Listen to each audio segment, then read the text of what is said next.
McAllen City Commission. All workshops are open to the public in accordance with the Texas Open Meetings Act. These workshops allow for detailed staff presentations. Good afternoon, everyone. Welcome to today's workshop of the McAllen Board of Commissioners for Monday, October 14th at 4 p.m. Standing in for Mayor Pro Tem and Mayor Villalobos this afternoon. I'll call this workshop to order. Mr. City Manager, number one, present questions to staff relating to October 14th regular meeting agenda to be discussed at said meeting. Any questions from the Board of Commissioners present that need to be asked or like to ask City Manager's office or City Attorney, whether it be on our regular general meeting agenda or executive session, I suppose? None. None? None? Okay, that being the case, we go on to item number 2, discussion on car washes. Mr. City Manager. Commissioner, some time ago, the commission asked us to look into how the city might better regulate the proliferation of car washes throughout the city. And so as part of the development of the Unified Development Code, that was part of that work, and planning would like to roll that out before we have a conversation on the Unified Development Code, since it can be adopted early. Cool. Thank you. Good afternoon, Mayor. Good afternoon, Commissioners. As most of you know already, the cities of Edinburg and Brownsville adopted some restrictions on car washes recently. So we began, as City Manager said, analyzing the situation, what it would look like here in McAllen. The city does have 36 standalone car washes. And what I mean by these is they're not part of another main use, right? So they're not part of a gasoline station or part of a dealership that also does car washes. They're completely standalone, and they are the main use on the property. As you can see on the screen, or maybe not actually, they are concentrated south of Trenton and then north of El Rancho, and most of them are east of Ware Road. So Brownsville adopted a 5-mile radius. What you're seeing here, it's very busy, I get it, are the 5-mile radii of the 36 car washes that we have. You'll notice that it would basically push any new car washes to the northwest area, to the Tres Lagos, or obviously the ETJ. Now, Tres Lagos is already master planned, so I'm not sure how much appetite they would have for car washes, but that is the effect that a 5-mile radius would have on the south. I mean, you're basically pushing them to the border. Edinburg took a different approach. Obviously, they're a much thinner city, not as sprawled out as Brownsville, so they adopted a 2-mile radius. You're kind of seeing the same thing here. It would not push car washes all the way to Tres Lagos, but it would definitely take them north of Hobbs and Oxford. And then to the south, you're looking at our industrial areas south of Sarah and Military. Now, as City Manager mentioned, the currently proposed Unified Development Code, it does have some distance requirements already. They're proposing a 1,000-foot distance from any other car wash and a 150-foot distance from any residential zone. With those two things together, it would limit car washes basically to the expressway, certain sections of 10th, Nolana, the eastern side of Pecan, and then our industrial areas down south. There is a big difference between those 1,000 feet that the UDC is proposing and then the 2-mile radius from Edinburg. So we looked at a half-mile option as well. That's what you're seeing here.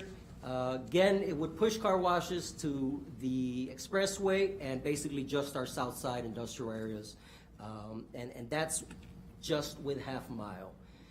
So obviously we have to consider the shape of our city. Like I mentioned, Brownsville is very sprawled out, so it makes sense for them to do 5 miles. Edinburg is a little skinny like us, so 2 miles makes sense.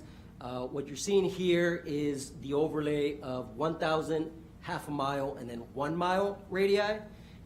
We can certainly consider a hybrid proposal. The UDC already includes 1. Again, it would not impact accessory car washes, so if you have a gasoline station that will have a car wash as well, those will not be impacted. And obviously, it will only impact any future car washes that are proposed. Like a standalone car wash? Correct. Okay. Questions? If those proposals in the UDC had been in place, how many of the 36 would fall in that, had fallen in that, I guess? We did not run that analysis to be specific, but giving you a ballpark figure, it would be about a third because of that 150-foot distance from residential zones. Primarily because of that. Correct. Well, but when we get into the legalities, I guess the concern is, we don't limit restaurants where they can be, if it's commercial, they can go in, they can do whatever they want to do. At the present time, even though, and I'll tell you right off the bat, I am not crazy about car washes. But do we have the right to say, look, we don't want car washes even though, it's commercial? Yes, Mayor, you can, the city does have the authority to chime in and regulate a specific use, such as car washes, because it relates to the general health, public safety, and welfare, and it falls under the city's broad zoning authority. And because of the water usage or? Water usage, and also because it is a zoning matter, cities have broad discretion in the state of Texas to regulate zoning. I mean, Austin's right. I mean, there's a reason, No, without being able to think of a different example, there's a reason we don't have strip clubs. No, correct, and I agree, but I just need to make sure. So there is a regulation. I need to make sure that the public understands, because I'll tell you right off the bat, I'm not crazy about all the car washes all over the place, but I also understand that we don't want to infringe upon people's rights to develop their own properties, but, and that's kind of what concerns me, and we have to balance it out, because you talk about restaurants, okay, are we gonna get into the issue of, hey, these are healthy restaurants, these are not? But I kind of understand. I just need to make sure and that the public understands that we have the authority to be able to do such things. That's correct, Mayor. Kind of echoing a little bit where the mayor was going, I have a concern. The first three words that come to mind are life, liberty, and pursuit of happiness. The pursuit of happiness also calls what the mayor mentioned about how you develop or redevelop your personal property. I understand about zoning and ordinances regulating that, right, on a constitutional basis, being, there's a certain threshold you can handle. What I am concerned about is that we're picking out a particular industry, and certainly one's ability to capitalize and use their property for their own pecuniary interest. And that's a concern I have, because now we're actually trying to legislate businesses in a certain area of town, or to make sure that they're kept apart from a certain distance, simply because the general population, or in general, there's this stigma about having too many car washes. Not to say I do share some of the sentiments that the mayor has brought up, and I'm sure the rest of the commissioners have, but then again, I think we're kind of treading some a little bit of murky water here, to kind of really legislate, and I understand we have the power to do that when it comes to the public safety, morals, welfare, and concern. It just, America's a capitalistic country, right? If there's a market there that will take it, then they'll build it. And there is no market or demand for it, then they won't. They'll go into some other business. And I guess I just want to be very clear on that we obviously take into consideration the public sentiment about that, and making sure that, it's not being overpopulated with too many signs and too many curb cuts, right? Because that would be a concern for me as well. But I just want to be clear that, we're not trying to legislate the type of businesses and where you can locate it and how you can use your property. But in reality, we are kind of legislating, because we don't do that to restaurants, we don't do it Right. to other things. And even though I'll say it again, I don't like all these car washes. I don't like too many car washes. The question is, do we? Because in a sense, what we're doing is, if we limit now, we're giving whoever exists right now an advantage, and that's it, because nobody else, or it's going to be very difficult for others to come in. We don't do that to restaurants, we don't do that to gyms, we don't do that to other commercial establishments. All right, so our office has reviewed the legality of the proposal that staff's putting together, and not only the UDC proposal, but the ordinance that's on for action this evening.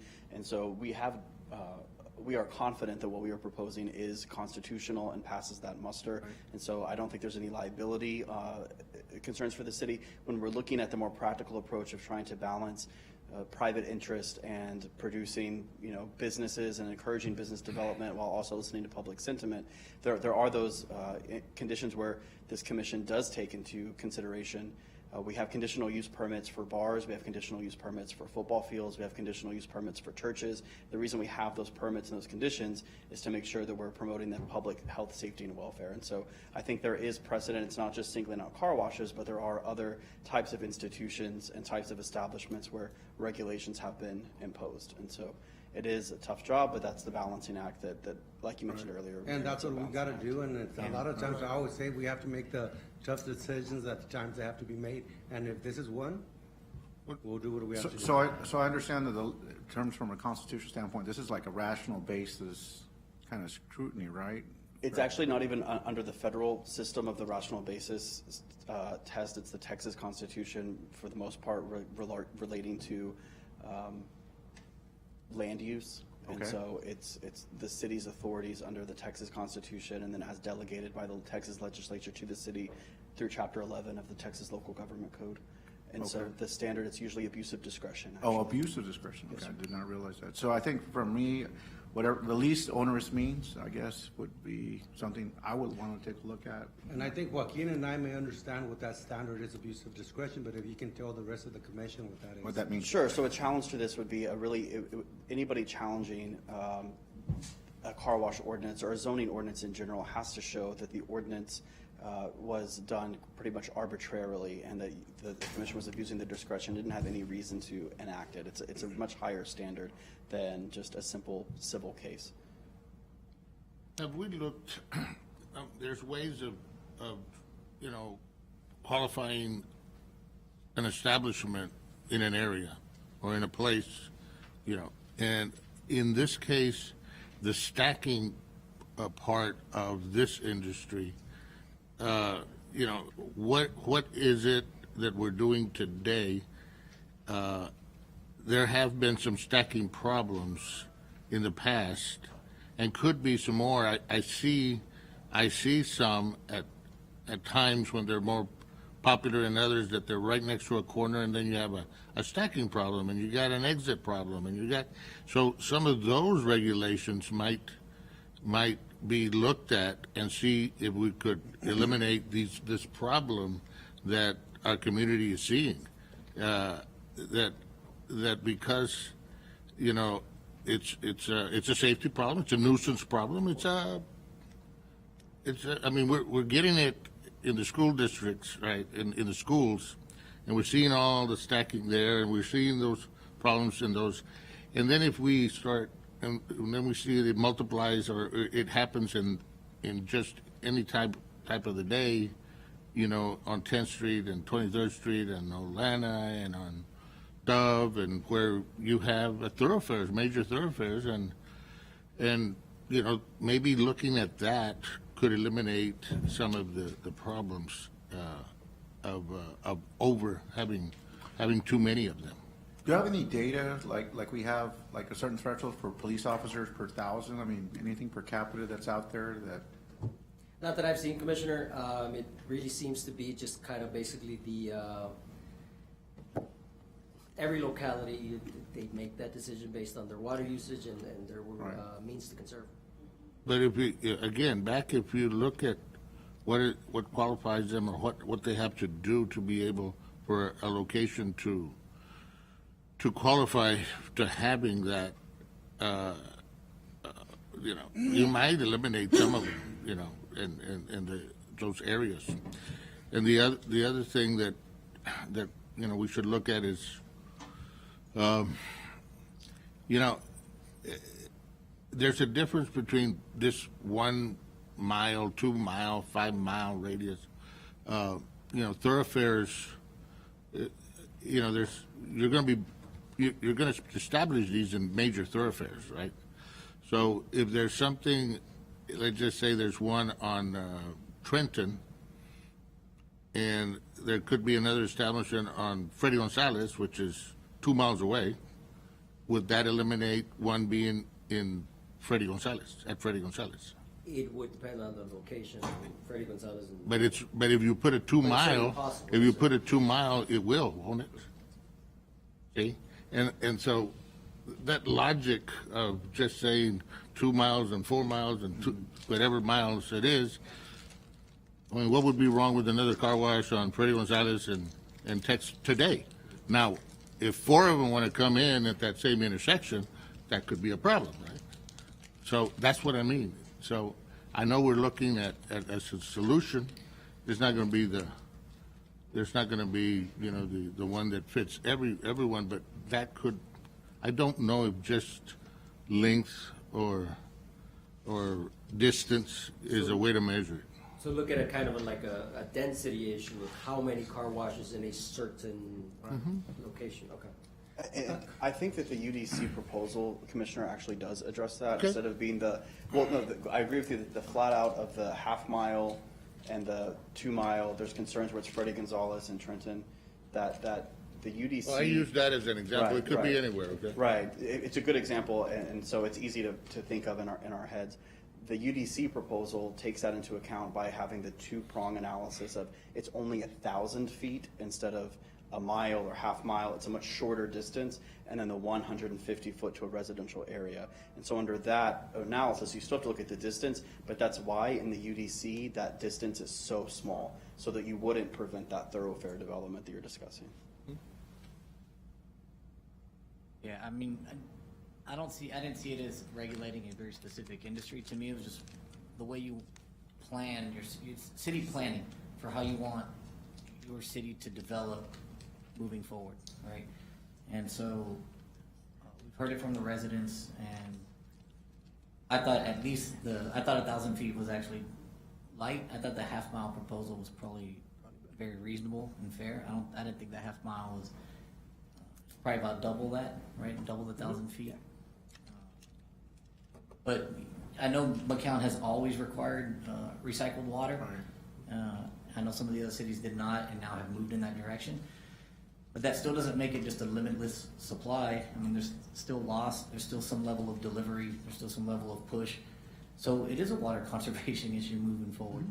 And the thing about car washes, the reason I think they're brought up is to some extent is they're a very unique single-use facility that is very difficult to convert from an investment standpoint into a different type of property. It's different from a restaurant that shuts down or an office building, something that either gets repurposed, reused in a much easier fashion, has a facelift, right, and gets redone into a different type, right, a restaurant to a photography studio or a retail center into a gym, whatever it might be.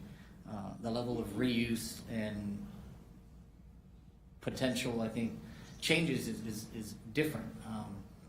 Car wash is very, very different. I remember very old car washes that upon closing sat vacant for years and years and years because of the cost of purchase alone and then demolition or taking it down. They cannot convert into anything else. Literally cannot be anything else. And it's unlikely that once they run their life of use, someone's going to reestablish it.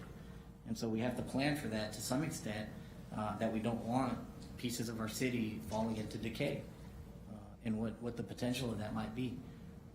Obviously, the entry point, car washes are obviously profitable, and you've got to also let the public know that we're getting this many car washes in this area, getting this many car washes because of the demand. If there was no demand, right, there would be necessarily not as much supply. But I think we do have an obligation to focus on how we want to plan for the way our city develops. And I think it's fair to implement some of these measures for sure. To expand a little bit on Commissioner Sevy's discussion, the one that comes to mind about abandoning, I'm thinking of the self-serve car washes, the one on near La Vista and 23rd Street. I mean, it was in operation when I was going to school back in the mid to late 80s, and then it's just been there for decades. I think it's still standing. It may have already been raised. But to me, are we going to distinguish between a self-service car wash and an automated car wash, which Yes. I'm thinking of the tunnel? Is that what we're Yes, doing? Commissioner. We're not going to, so we are going to distinguish Yes. between the two? Yes. So we're only It's applying in- to automated car washes, Correct, standalone, automated. automated. And we have them as automated, self-serve, and then there's a third category. And those are the accessories that are part of like the gasoline buildings, gasoline stations.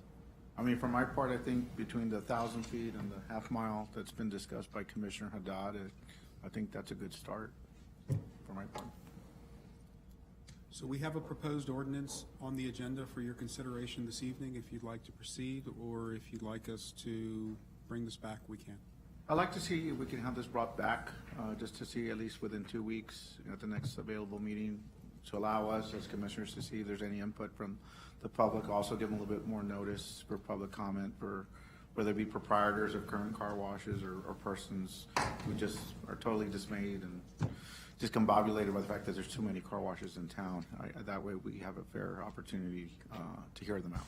And I think it's fair to make it a part of the UDC town halls even. Sure. It'll probably be brought up. I mean, is there an urgency to resolve this, like, sooner than? We wanted to bring it back to you. This was a question you had asked us to look into some time ago, and we didn't want it to linger anymore. Okay. And since it was part of what the UDC addresses, this presentation tonight provided a good opportunity for this to be discussed as a standalone point from the UDC. And so, you know, we'll take your guidance and dig a little deeper and bring it back. Well, let's bring it back again, but I think we are targeting a specific industry, but I think also we are public servants, and the community has been asking us to do this. And if we can't do it, and if we can't do it legally, and we have the authority, I think we probably should. Okay, any other questions, comments? Not, Mayor. Good. Thank you. Good, thank you. And we will be sure to include it as part of the town halls that are coming up.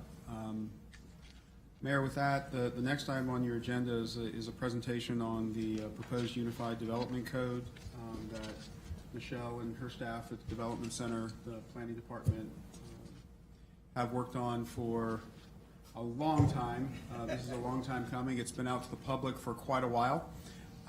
It was presented at some public forums. I know the Chamber of Commerce had one last week, I believe.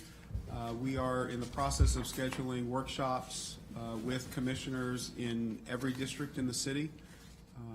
The public comment period, I believe, now has closed online, but we are certainly open to feedback from the public, either at the workshops that will be presented within the districts, or even emails to staff. So with that, Edgar, Michelle,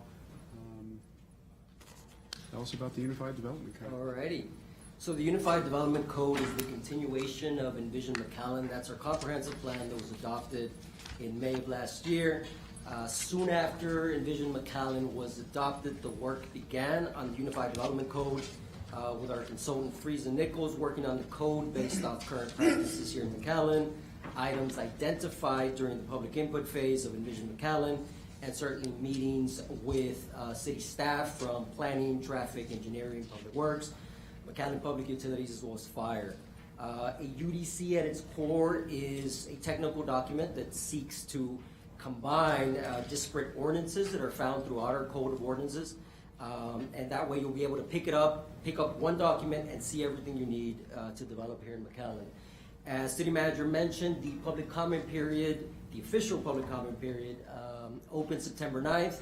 It did close October 9th, but as I mentioned in those public hearings as well, we're still taking public comments until and if it gets adopted.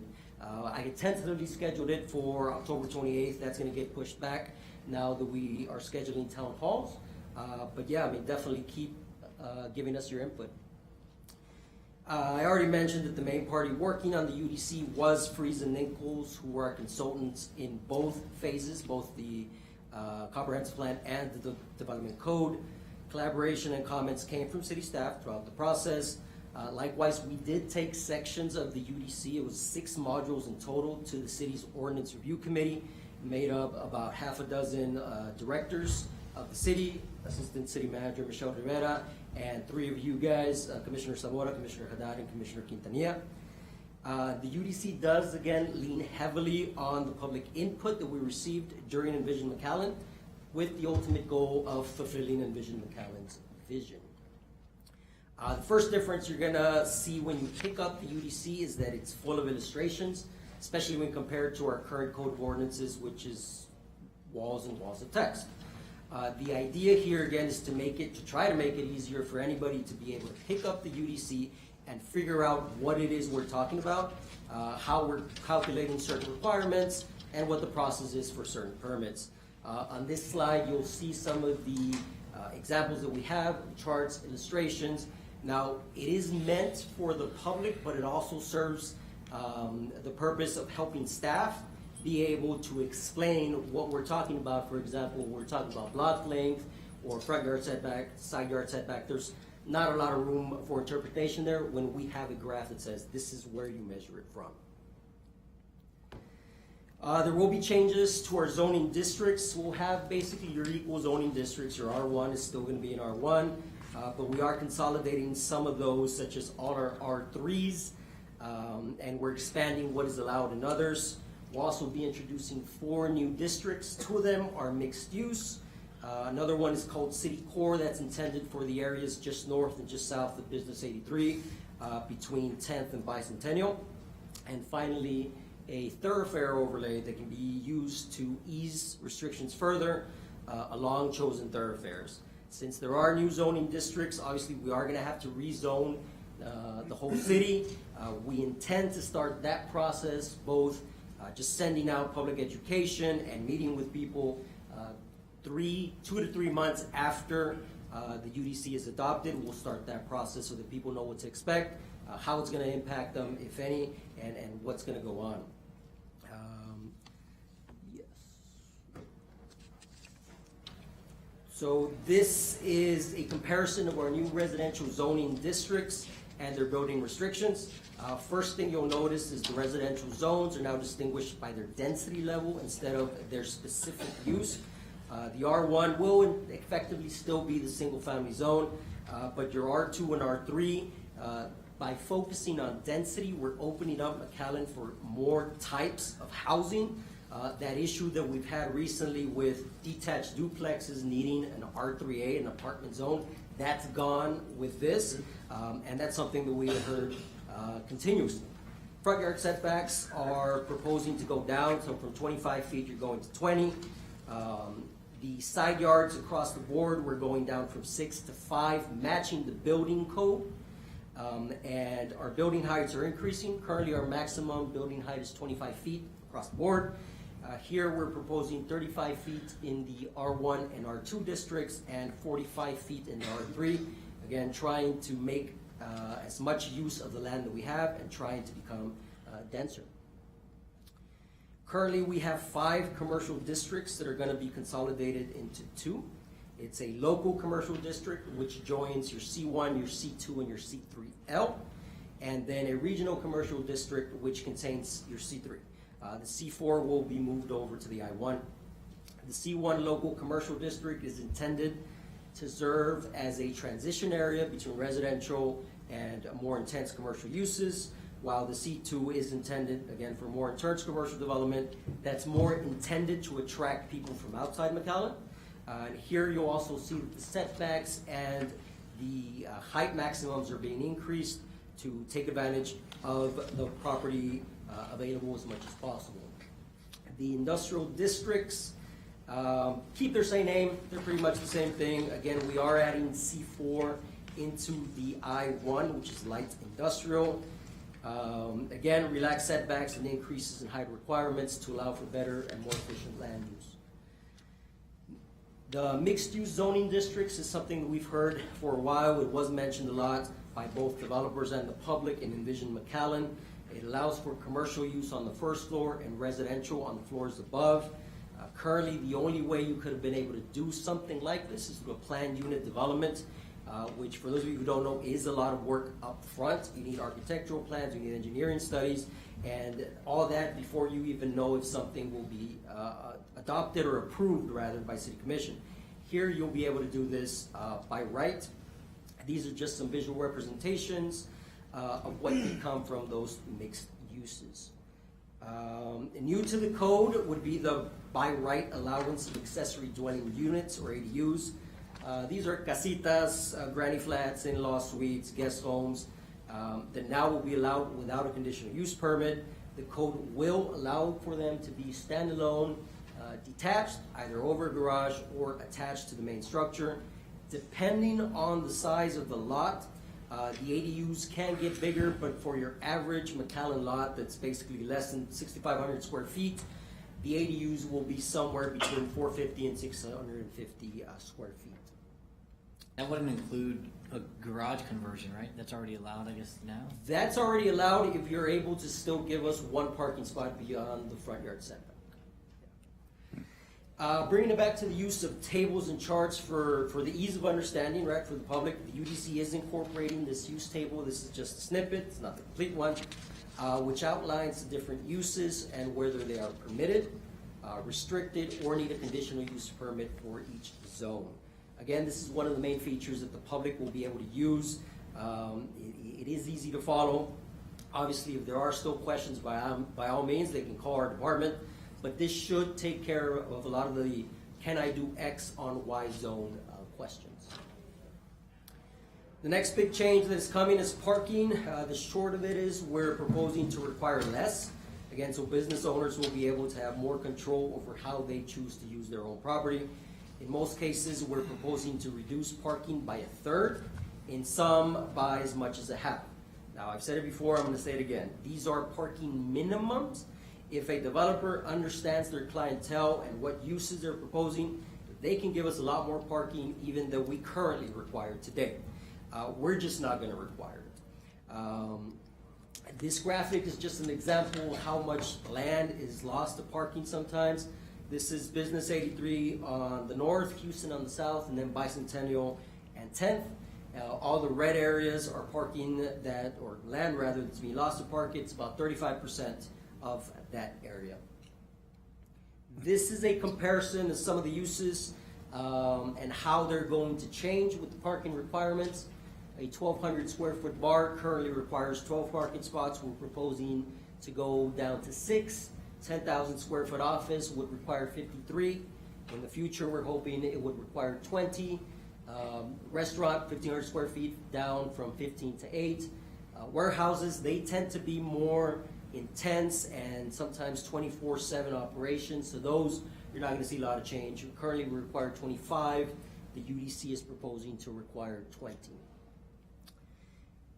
Going along with Envision McAllen's goal of providing for a more walkable, bikeable city, we are introducing bicycle parking requirements. As it's currently proposed, these are only in the city core area, basically your downtown, and just suggested in all others, but it can easily be modified to require bicycle parking throughout the city. One of the areas or one of the thoughts that we have at staff level is to require bicycle parking on those commercial areas adjacent to a hike and bike trail. Kind of lends itself to require parking or bicycle parking there. The city currently has very lax lighting requirements. The short of it is you're not allowed to bleed over lighting to residential areas. The proposed requirements are for the utilization of these light fixtures, basically to prevent light from shining back into the sky. It's called Dark Skies Initiative. It's something that a lot of cities throughout the country have undertaken to reduce light pollution. Hopefully in a few years we'll be able to see some more stars from within city limits. This requirement is only in non-residential zones. It doesn't apply to street lights. It is a new requirement, but because it just requires some fixtures, we don't believe it's overly onerous or overly extensive. But it is a new requirement. Another recurring concern that's been mentioned by developers is that our code is currently written. Redeveloping properties in some of our old areas of town is quite difficult because they need to meet current requirements, which obviously didn't exist back in the 40s or 50s when those properties were subdivided. So to that end, the UDC proposes that instead of having to meet current requirements, infill properties can meet or match the development standards of their surrounding properties. So if the surrounding properties go all the way to the sidewalk, they'll be able to build all the way to the sidewalk. If they're able to go 30 feet in height, they can go 30 feet in height as well. Again, all this is to allow for quicker and more logical redevelopment of our older areas of town. This brings us to the subdivision section, which really remains mostly intact. A lot of that is state law, so we're just kind of going down and copying that. Procedurally, it's going to be basically equal to what we have now, but with the addition of empowering the plan director. What I mean by that is the plan director will now be able to approve without P&Z action some plats. That isn't intended to reduce the importance of P&Z or take away some power. Rather, it's intended as a tool so that the planning director can use it when time is of the essence, maybe during the holidays, when it's really hard to get quorum. You won't need to lose time. You'll be able to get your decision. Hopefully, we're shooting for 24 to 48 hours instead of having to wait 2, 3, or 4 weeks for another P&Z meeting. The elephant in the room, obviously, if the director, whoever that may be, can approve, can they also deny? Yes, they certainly can, but any decision the planning director makes can be appealed to P&Z or City Commission as the case may be. So there are some checks and balances there.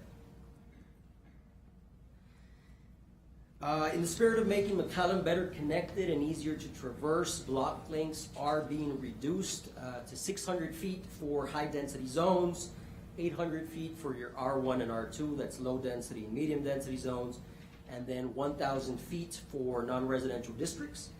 In places where it is impractical for these maximums to be maintained, there's a ditch, there's a private subdivision, so you literally cannot connect. The planning director will be able to give that variance, again, saving time. You don't have to go to ZBOA, you don't have to come to City Commission and wait 3 to 5 weeks. You'll be able to get your answer within 24 to 48 hours. Speaking of Vision Zero. And again, what you just mentioned. Yes. It also can be. 100%. If the planning director, whoever that may be, denies it, It can be appealed. They can certainly be appealed. Yes, sir. But if they also approve it, and then the city doesn't want to do it, or the commission doesn't want to do it, they can also go and say, hey, hold on. My reading of the code is yes. If it wouldn't be the applicant, right, because they got what they wanted, but just like ZBOA, where you, as a neighbor, are able to appeal a decision made by a city official, you can certainly do that here as well. And also, just remember that most of the subdivision is ministerial, and so that's why they don't come to City Commission for approval of them, so. Good questions. So speaking of Vision Zero, another change that's being proposed in line with the goal of creating safer streets and a safer experience for cyclists and pedestrians are changes to street design to include trees and bicycle lanes depending on the street context. Obviously, we're not going to put a bicycle lane along the expressway, but where it makes sense, we're going to be requiring them. We're also proposing to reduce travel lanes by a foot. One of the things that's continuously shown in urban planning and traffic engineering studies is that the wider streets, the wider your travel lanes, subconsciously people start driving a little bit faster. So by reducing travel lanes, even if it's by a foot, the idea here is to create safer streets by slowing people down.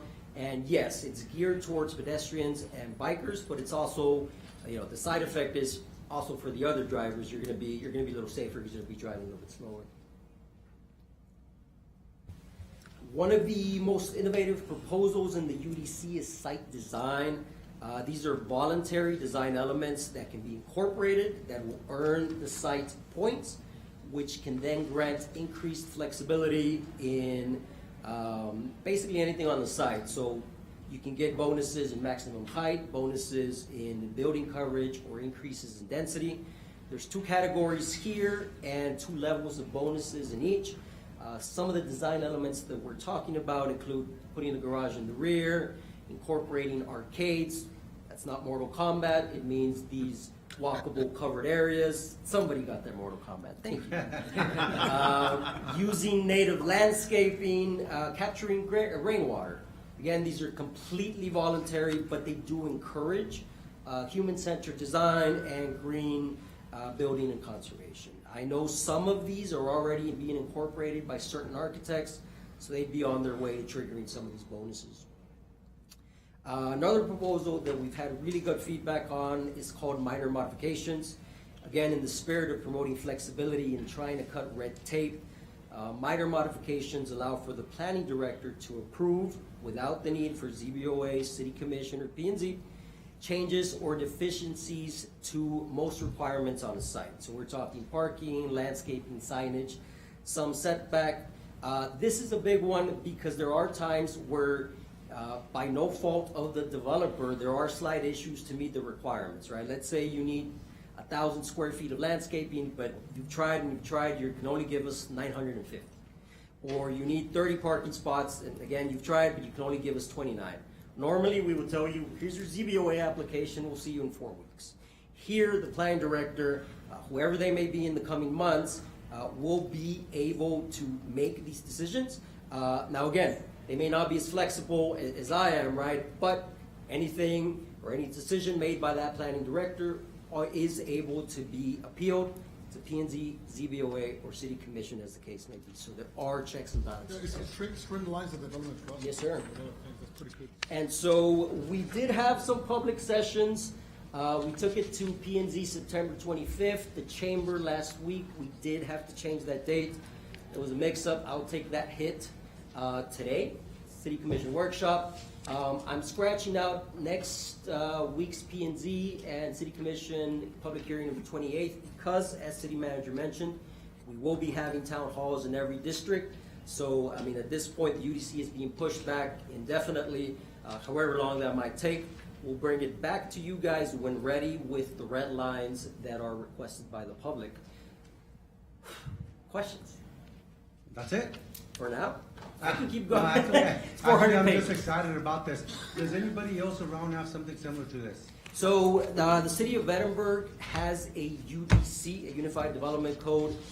I wouldn't say it's the same. They have more zoning districts than we have, and obviously they tailored it to them. The city of Brownsville also adopted a UDC maybe 2-3 years ago through Freeze and Nichols.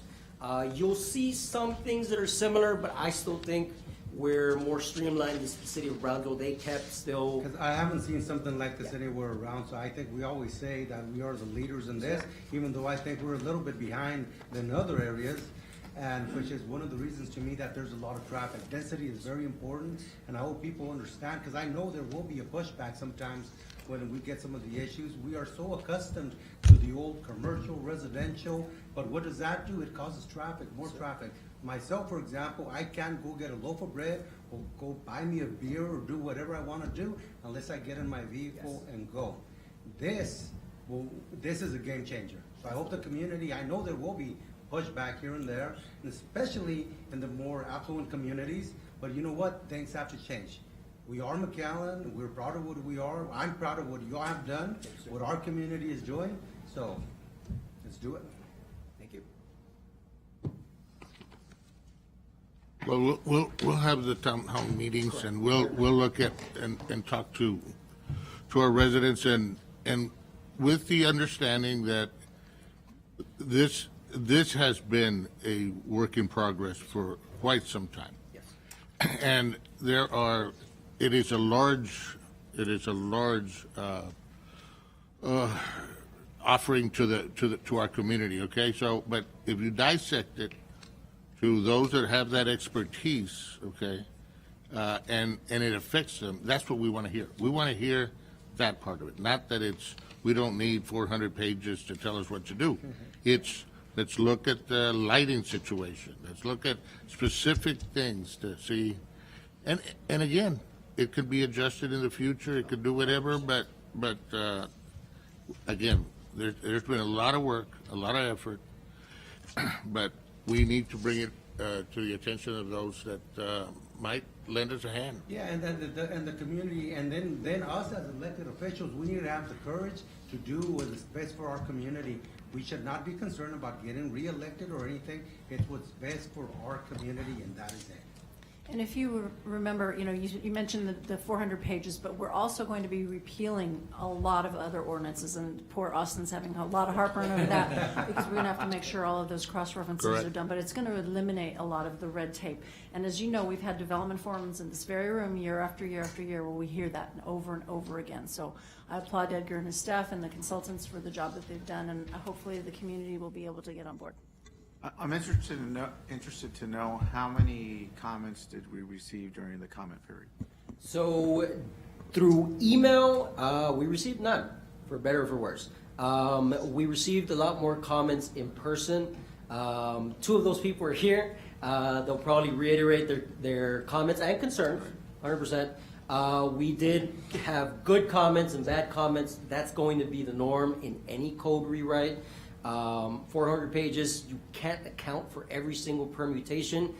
Some of y'all come up with the craziest ideas. But we try, right? And so there were some of the comments, for example, were that maybe we're rushing things too much, that we should have public or more public comment and town halls throughout the district. That's one of the things City Manager listened to, we're going to do. We also received comments from the developer side saying, you know, this is good, I like it, it'll help me out. We have received letters of support from Meldon Hunt, Xavi Matani, Jeffrey Erickson, Martin Villanueva, and Martin Villanueva Jr. I'm missing some, but we got about 10 separate letters of support. One of them, let me say, he's here, Michael Blum, who not just was the first city planner in McAllen, but also wrote the code that we're still using. So that, I mean, I am humbled by him supporting our code. Like I said, it's not perfect. If we need to make changes, by all means, we'll make changes. But I think overall it is a very good code. To that end, our city has always prided itself on transparency. Yes, sir. And this board has also prided itself on accessibility to our citizens. And I think if we delay, presenting this before planning and zoning and commission public hearing, I think we're going to be able to have an opportunity for much fruitful discussion through the town hall meetings and maybe even tweak, the code right before we seek its adoption. And so I understand there really is no rush to get there, but let's try to do it. I don't want to say perfect, but let's get it right that first time as much as we can, and then we'll deal with the nuances as time goes on. Right. 100%. Very well. Mayor, the only thing I want to add is Michelle sold herself short on the compliments. She has really led the charge on this project. I know that planning has worked hard. This has been a project that has kind of lingered for at least the length of my tenure here with the city of McAllen, and I am so proud to sit here today and be at a point where we're very close to really modernizing development in McAllen. This is a tremendous opportunity, and I cannot compliment your staff enough. So looking forward to those meetings, looking forward to hearing final feedback from the community and putting a bow on this. And Michelle, thank you very much, and I Thank you, really Michelle. truly do understand, and it's a beautiful thing. It's something I've been waiting on for so long. It has a lot of the things that I think are necessary for us to keep on growing, to become the community that I know we have the potential to. But I also know, and that's why I told the rest of the commission, there's going to be people, there's going to be pushback because they're used to the old ways. But we have to modernize. We have to change. We are the city of the future. We are the leaders in the valley. So we have to always be on top of things. And I thank you all for doing that. Thank you so much. Can I put that on the cover? It's a beautiful thing. Yes, you may. Anything else? Mayor, we have a few minutes if you want to try to tackle a couple items in executive session. I think we can. convert the room. I think we also had one person sign up for not agenda item comment. We'll get that when we come back. Okay. We'll recess into executive session.